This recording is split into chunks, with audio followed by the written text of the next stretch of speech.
Good evening, class. My name is Erica Hickerson, and welcome to my older adult oral video presentation. For my older adult interview, I chose to interview Joseph Prelude, who I affectionately call Mr. Joe. Mr. Joe is a long-term resident in a former recovery house that I used to manage, who is 76 years old. He's a black male living with vision loss, in recovery from drugs and alcohol abuse, low income, and living in supportive housing for homeless men. I chose to review Erickson's Developmental Stage 7, Generativity versus Stagnation. This stage typically takes place during middle adulthood around age 40 to 65. When people are experiencing generativity, this means that they have a willingness to care about the people and things that they produce, as well as a commitment to protecting and enhancing the conditions of society. Typically, men and women at this stage are looking back over their lives and securing their legacy by making sure that they establish some type of continuity between generations and continuing to grow and expand in their emotional depth and social roles. Stagnation is a place where a person becomes stuck because they didn't have some form of accomplishment. They may have had expectations for their lives, such as marriage, children, jobs. And when those things did not work out for them, they got to a place of stagnation, meaning that they didn't find any way or resolution to turn some things around so that they can still feel productive and meaningful in their lives. Generativity versus stagnation. While talking to Mr. Joe, some important experiences that he had in this stage 7 was he began to engage with the community so he can receive services for his vision loss. This was important as he was living on the streets and had limited access to healthcare services and community supports. This left him vulnerable and easily taken advantage of. In seeking his recovery, he was able to trust someone enough to be able to take him to therapy, to talk to them about his trauma, and be honest about the things that kept him in the stagnation phase and why he made a decision to make some changes. While in the stagnation phase, the two traumas that he endured was the loss of his marriage due to abuse and financial abandonment of his wife and daughter. While under the influence of drugs and alcohol, Mr. Joe expressed being very physically, verbally, and financially abusive to his wife and did not care about how she was being impacted by those things. She ultimately ended up divorcing him and disappeared one night with their daughter, his only child, who he hasn't seen in 40 years. At this stage, Mr. Joe also gave up on his desire to own and operate a real estate business.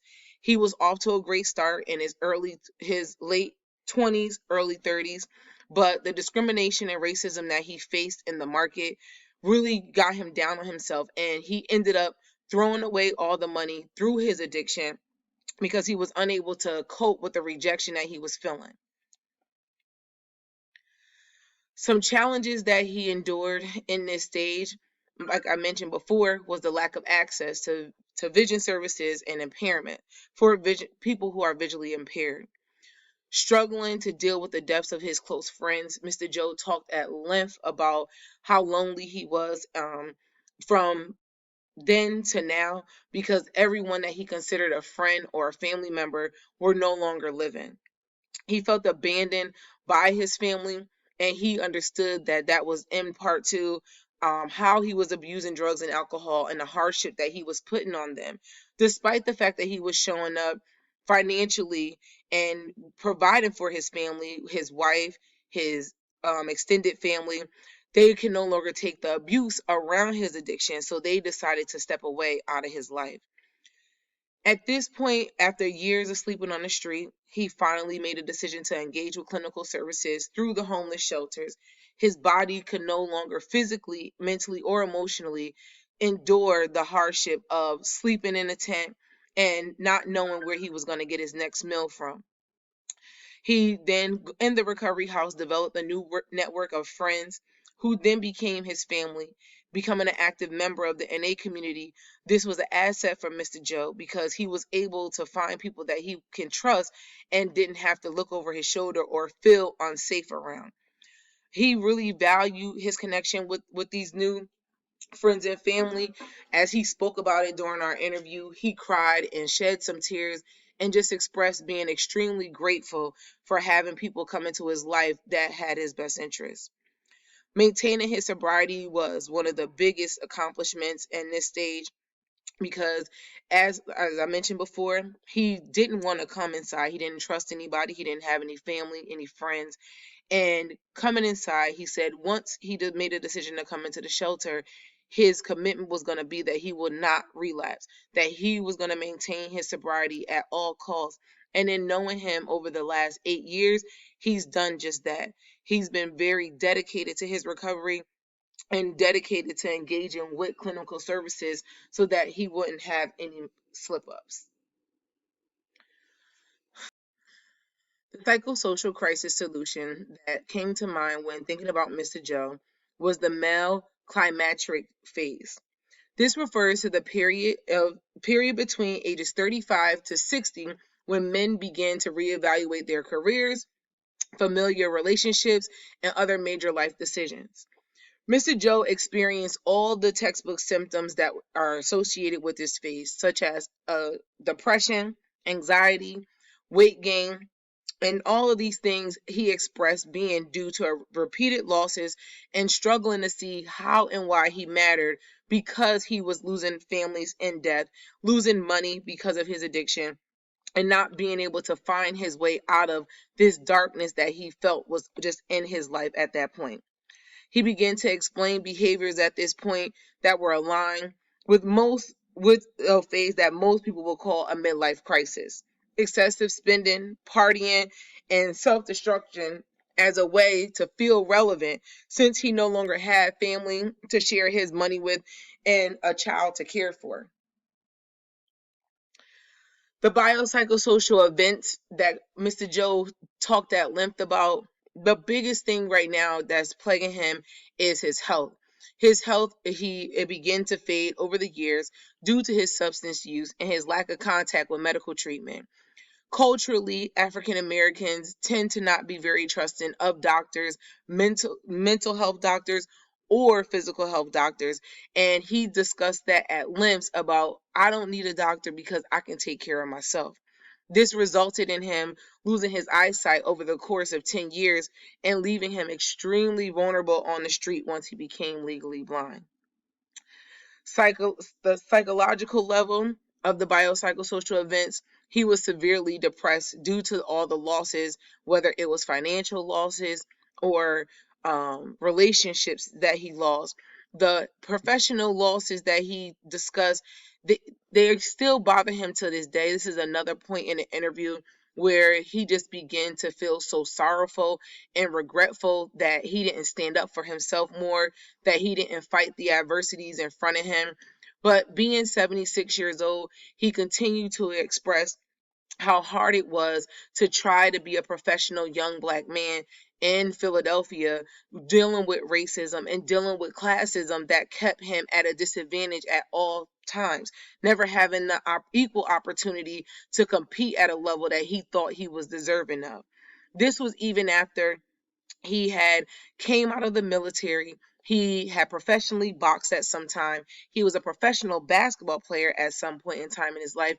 He had achieved things that he thought would afford him the opportunity to stand amongst white people in the city of Philadelphia and have access to things that money could buy, not so much his skin tone. From a social level, those things continue to get in the way. After losing his family, he ultimately ended up losing the one job that he had after letting go of his real estate investments. And after losing his job, he ended up on the streets for a period of time where he ended up joining a social group that he called his drinking buddies. And this is the people that he said he stayed connected with in an effort to stay safe while sleeping on the streets. Some factors, biopsychosocial factors that left Mr. Joe in his crisis was he expressed is being a Black man, experiencing racism and the trauma that comes with experiencing those racism, how it ate away at his confidence and made him feel as if he wasn't worthy of the things that he dreamt about. The loneliness that he dealt with due to his biological family abandoning him and the connections he lost after his divorce. To this day, he has no idea where any of his relatives are. He hasn't seen his daughter in 40 years, as I mentioned before, and he doesn't even know if his ex-wife is dead or alive. Those things trouble him deeply, but he uses them as a motivation to encourage the other men in the house on why they need to get in good standing with their wives, their girlfriends, their children, so that they don't end up in a place where he is, which is alone in the world and not even having someone to call in the event that he dies. His addiction is another biopsychosocial factor. Peer pressure, he expressed just falling into the crowd because he had no identity. He didn't feel like he belonged anywhere, so he went wherever his money could take him. He had access to a lot of money because he made a lot of good decisions as a young man with his professional earnings, but that ultimately, due to his lack of confidence, it ultimately left him in a place of hopelessness, and he just fell for whatever people exposed him to. He discussed being raised in a Christian household. He was an only child. His mother and father remained married for the most of his life, but they died early on. And spiritually, he said that that was his motivation to pursue and gain the things that he did earn financially, whether it was the real estate, the professional sports that he played. His spirituality was really a catalyst in him being able to maintain. But while in crisis, he struggled to connect with his religious practices, and he wasn't able to find a way to use his spirituality as a way to cope with his hardships. A perspective that I found directly connected to stage 7 was the after reviewing the existential perspective, I thought that this directly connected to stage 7 and where I found Mr. Joe to be, focusing on the meaning of life and a person view of their existence. The existential perspective, from this perspective, it is argued that people have control over their lives to determine who they are and who they would like to be. Society plays a major role in how we are influenced in self-defining moments. This can lead people to choosing to live lives that are painful and unrewarding. Mr. Joe's choices to blow money and use substance abuse is a fine example of that. But there's also a place where his choice to control his life and his determination to decide who he wanted to be, that was clear in why he chose to go into recovery, joining various leadership groups and social programs like the Overcomers, where he gained spiritual perspective, becoming a member of Narcotics Anonymous, where he gained support around his healing and being able to live with his addiction, fight off his triggers, and then also maintaining a sense of responsibility to set an example for the younger men in the recovery house that he lives in, participating in the groups on a regular basis. Though I think this theory is a good fit on Mr. Joe's decision to want to turn his life around, the limitations that you can find with existentialism is that it contradicts our very essence of human being. It teaches that we have the ability to naturally develop our own meaning of life without taking into consideration genetics in our environment. For Mr. Joe, this is key, this was key for him while he struggled. He had so many factors that were played. One, starting out that he was an only child, limited access to his family, and always feeling like he had to be the breadwinner and or being taken advantage of. This is my presentation. I hope after listening to it, you found and understood Mr. Joe from a better lens and saw how, even though he was caught up in substance abuse, homelessness, abuse to his significant other, that he found a way to gain spiritual guidance, to be able to cope with his chronic illnesses and vision loss, and be able to really sit in a place to recruit himself from stagnation